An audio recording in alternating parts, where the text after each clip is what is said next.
Because I can't remember. Put another pass today for the first time. What's the expectation? What's the hope? What do you want to accomplish? We got to get better today.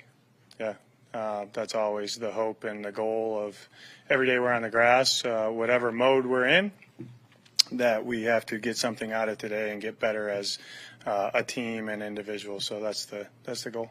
Is there concern about injuries today, though? No. First time? No, we're going to cut it loose, play football today, finally. Will Hollywood and Trey practice today? I think they're going to be in a little bit, not much. What is it they're going through? Say it again. What is it they're working back? Just some kind of couple nicks, bumps and bruises, but we got a plan for all our guys. So sometimes it might not be what you guys think. So depending on the player, they each have an individual plan, and that's how I operate. You mentioned before that you were going to be non-negotiable with fighting, and obviously we saw Saturday some of that.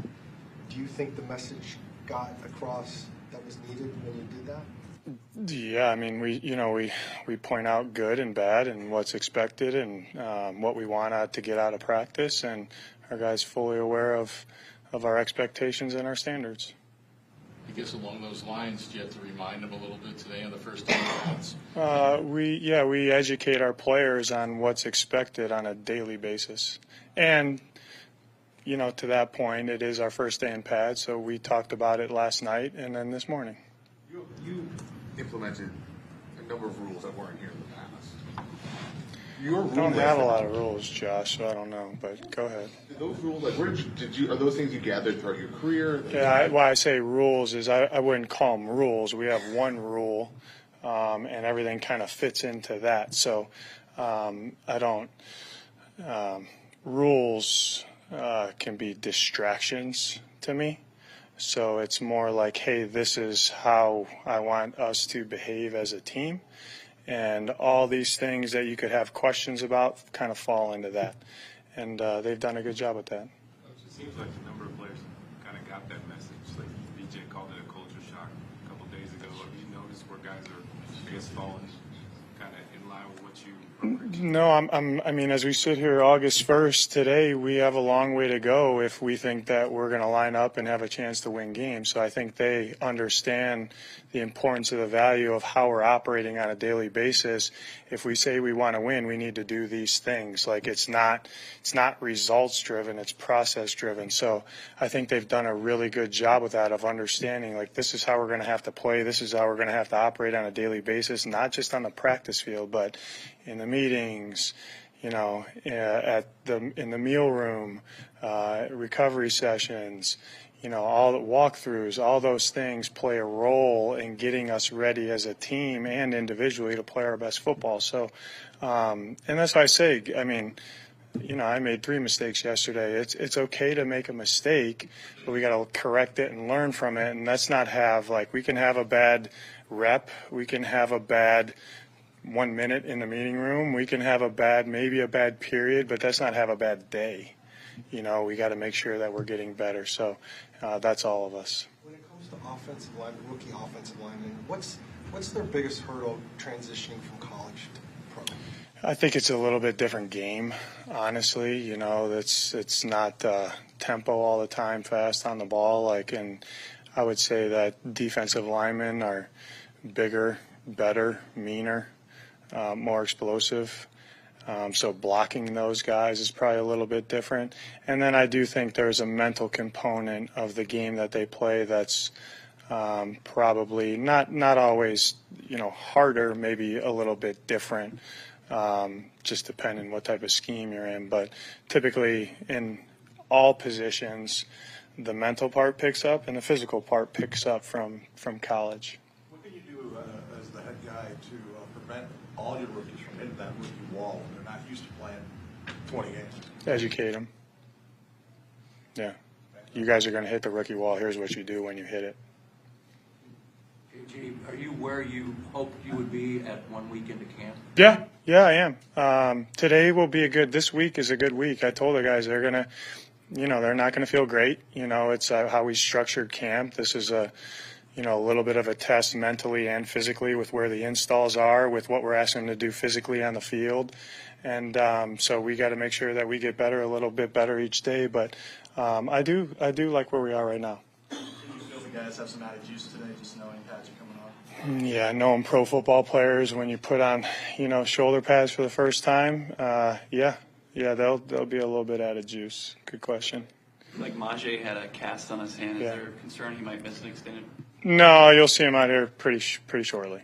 A number of different organizations, and you've seen probably different GMs too as well. Have you ever been around a GM like Monty before? No, I think everybody's different. I've never been around any of the coaches that are like other people either. What I appreciate from Monty is he's open, honest, and what he needs to get his point across, he can say in one sentence, not four.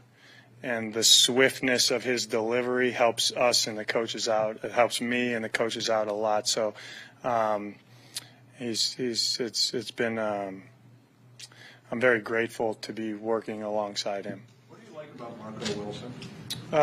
He's uber talented. He's a really good teammate. He's intelligent. I think he can deny the ball when he needs to. Like all our guys, he's got a long way to go, but I like how he plays the position. You have a number of guys here who you have a history with from Eagles or somewhere else. I mean, why is that important for you to have that group, and do you lean on them a little or tell them anything? Yeah. Honestly, I don't think it. Yeah, I mean, they know how. They probably know me a little bit better than some other guys. So if some guys have some questions, hey, what did he mean by this? What is he looking for? I think we're pretty clear with how we lay that out, but they can be a resource for other guys to ask questions to. Honestly, that wasn't really by design. That was what we thought was the best thing for the team at that point in time when we acquired those guys. It wasn't like, I walked in here and said I need, everyone that I've been around. I don't think that's not how we acquired those guys. But they've done a really good job, and it's good to see familiar faces. But they're just like everybody. They're here, operating the way we want them to operate and competing for a spot. 4 years ago, Isaiah Simmons was considered kind of a can't-miss prospect. And it's not that he's missed, but it's been kind of hard for him to find his niche, I guess, like what he's best at. What do you think is his niche? Why has it been hard for him? How do you get him to find that? I don't like, I mean, I'm going to keep saying it to you guys. I don't really, I don't want to say I don't care what's went on in the past, because you can unpack some logic to get to know the players a little bit and see where they think they're at and what makes them tick and what they've been asked to do. However, since we've been here, what we've asked Isaiah to do, he's done it at a high level. He's got a really good attitude. He's elevating his game, I think, right now to a certain extent, and he needs to improve on some things as well. But, I think he's doing a good job for us right now. Are guys like that not hard to coach, but just because they can do so many things pretty well that you don't want to give them too much or too little? No, I think it's up to the coaches to put each guy in a specific position that plays to their strengths, that also helps the defense. And, he knows how he fits into that, what he does well, what he needs to improve on, and how he fits into the other, 10 guys on defense. He knows what he needs to do to get his job done so the defense can play at a high level. There was a story yesterday with Jalen Hurts. He had a picture of himself walking off the field from the Super Bowl, maybe for motivation. Do you have any motivation that you take from that game, even though you're in a different role? No, the motivation I took from that game, it was a long time ago. You got a kicker who's going into his 17th NFL season. Yeah. He's beat me a couple times on walk-offs too, this guy. You've seen it and done it all. What's your admiration for a guy like him? Yeah, unbelievable. You know what I mean? I mean, to be able to, and that's such a mental position. I mean, everyone's watching the game on the line, and when the game's on the line and it means something, he normally puts it through. So we're behind him. He's just like everybody else, even though he's 17 years in. I mean, he goes through his process. Those guys are surgical about how they go about their day. I think they see the value of what they need to do to get ready to play.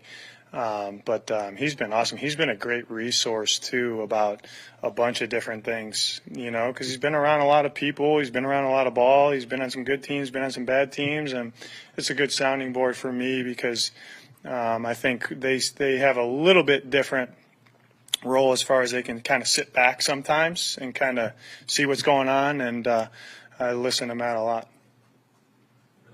I'm going to single anybody out, but has anybody caught your eye here in camp? All 90. There was a time where coaches would say in football, we need to be calloused, by the end of camp. Is that still a thing? Is that still a priority? Is that something you still need to achieve? No, you're either trained or you're not. They showed that you got new turf in the indoor facility in Tempe. You have big plans for that? Yeah, I do. Just appreciate Michael. That honestly was going on a long time before I got here, but I think we need to be able to use that indoor, and the surface is cutting edge, the lighting's cutting edge, and that's a really good resource for us to have, especially because of our climate. So we're going to need to use that. Coach, thank you. All right. Thank you.